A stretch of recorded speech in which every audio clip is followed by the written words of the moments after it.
अस्सलाम वालेकुम। मैं हूँ राशिद जावेद आवान और ख़बर बसर में आपको खुशामदीद। नाज़रीन, परवीन शाकिर याद आ गई और बेवजह याद नहीं आई। चलने का हौसला नहीं, रुकना मुहाल कर दिया। इश्क़ के इस सफ़र ने तो मुझको निढाल कर दिया। और मुमकिना फ़ैसलों में एक हिज्र का फ़ैसला भी था। हमने तो एक बात की, उसने कमाल कर दिया।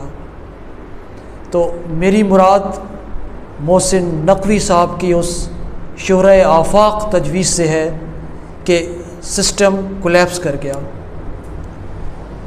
अब आज इसी पे बात करेंगे कि पाकिस्तान आज से ठीक 10 दिन बाद कोई अपनी 80वीं सालगिरह कह लें या जश्न आज़ादी कह लें मना रहा है। तो इन 80 सालों में पाकिस्तान तरक्की माकूस करता रहा, दुनिया आगे जाती रही और हम वहाँ भी खड़े नहीं हो सके जहाँ से सफ़र शुरू किया था।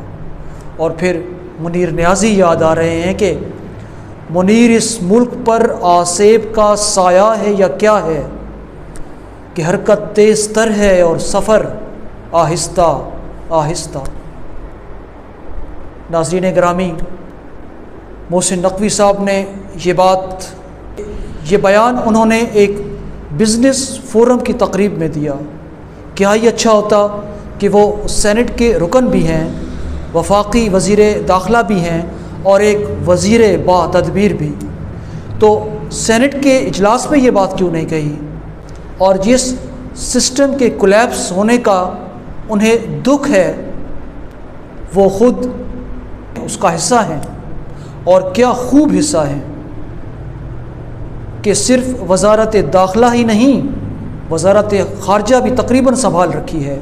ईरान, अमेरिका और पता नहीं कहाँ कहाँ अरबों के पास और दूसरे ममालिक, जबकि ऑफिशियल वज़ीर ख़ारजा इसहाक़ डार साहब हैं। बहरहाल मोहसिन नकवी ने ये बात तो कह दी, लेकिन उसके बाद गोया सियासत की बासी कड़ी में उबाल आ गया।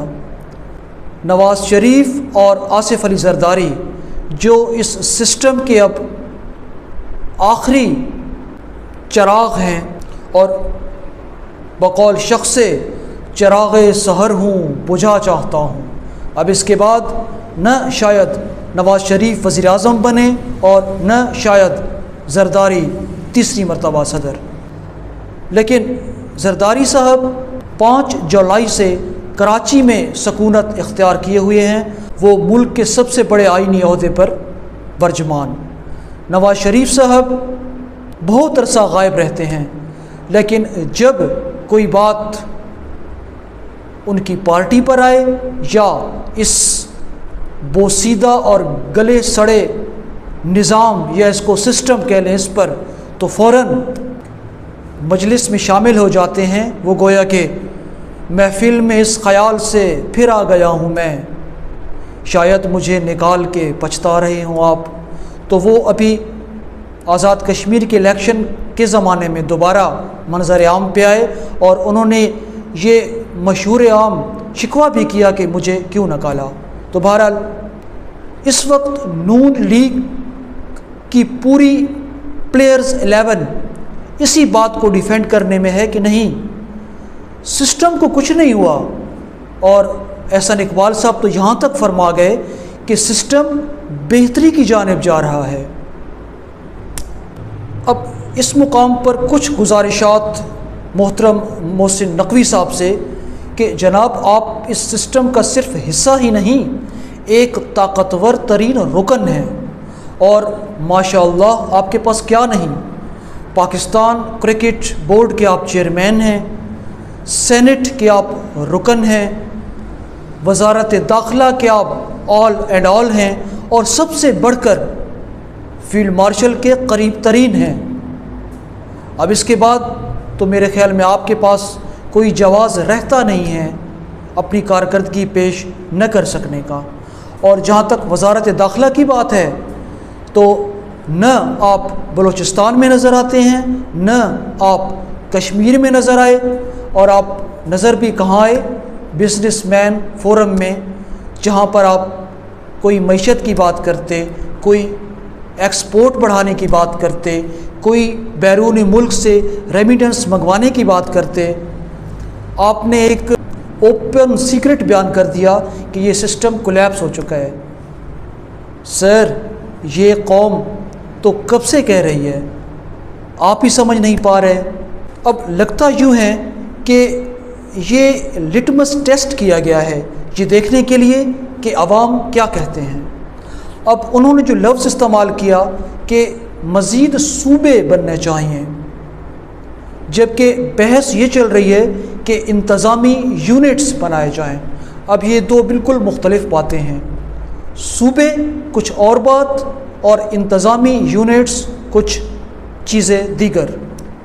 हम इस पे बात करेंगे, लेकिन इस व्लॉग का शायद दूसरा हिस्सा है जिसमें हम वो तमाम इलाक़े जो सूबे बन सकते हैं या नए सूबों में शामिल हो सकते हैं, वो पूरा एक नक्शा और उनकी तफसील बयान की जाएगी।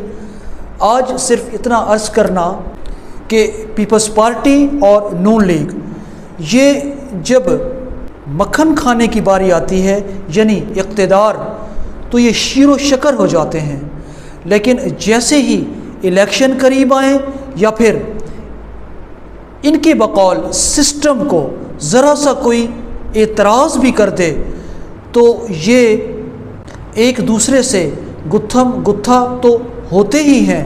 ये इस बात पर बज़िद हो जाते हैं कि हम पाकिस्तान के लिए नागुज़ीर हैं, गोया दो सूबों पर दो ख़ानदान, और अगर ये न रहें तो बकौल इनके फिर पाकिस्तान का क्या बनेगा। यहाँ पर एक बात और भी की जा रही है, और वो ये कि अगर आइन के मुताबिक असम्बलियों में ये बात पेश न की जाए तो एक रास्ता और भी है, रेफरेंडम। जी हाँ, पाकिस्तान में बहुत आजमूदा और कारगर नुस्खा, तो कि अगर रेफरेंडम कराया गया तो यकीनन आवाम हाँ में जवाब देगी। अब इस व्लॉग को यहाँ पर ख़त्म करते हुए परवीन शाकिर की इस गज़ल का आखिरी शेर, जो अवाम हुक्मरानों से भी कह रहे हैं, ब्यूरोक्रेसी से भी, और इन असहाब से भी जिन्होंने ये गज़ल पेश की है, और वो ये कि मुद्दतों बाद उसने आज मुझसे कोई गिला किया, मनसबे दिलबरी पे क्या मुझको बहाल कर दिया। अब मनसबे दिलबरी पर तो बहाल किया या नहीं किया, रेफरेंडम हो या न हो, और सूबे बने या न बने, या इंतज़ामी यूनिट्स जिन्हें कहना चाहिए वो क्या रुख इख्तियार करें, ये तो आने वाला वक्त बताएगा। लेकिन ये कहा जा सकता है कि गज़ल उसने छेड़ी ज़रा साज़ देना, तो बहरहाल गज़ल छेड़ दी गई है, अब साज़ बजने वाले हैं। अगले व्लॉग में इंशाअल्लाह पाकिस्तान के तमाम इलाक़ों का, तमाम सूबों का, उनके इलाक़ों का बगौर जायज़ा लेंगे और देखेंगे कि कहाँ कहाँ सूबे बनाए जा सकते हैं। अब तक के लिए इतना ही, मुझे यहाँ से इजाज़त दीजिए। पाकिस्तान जिंदाबाद।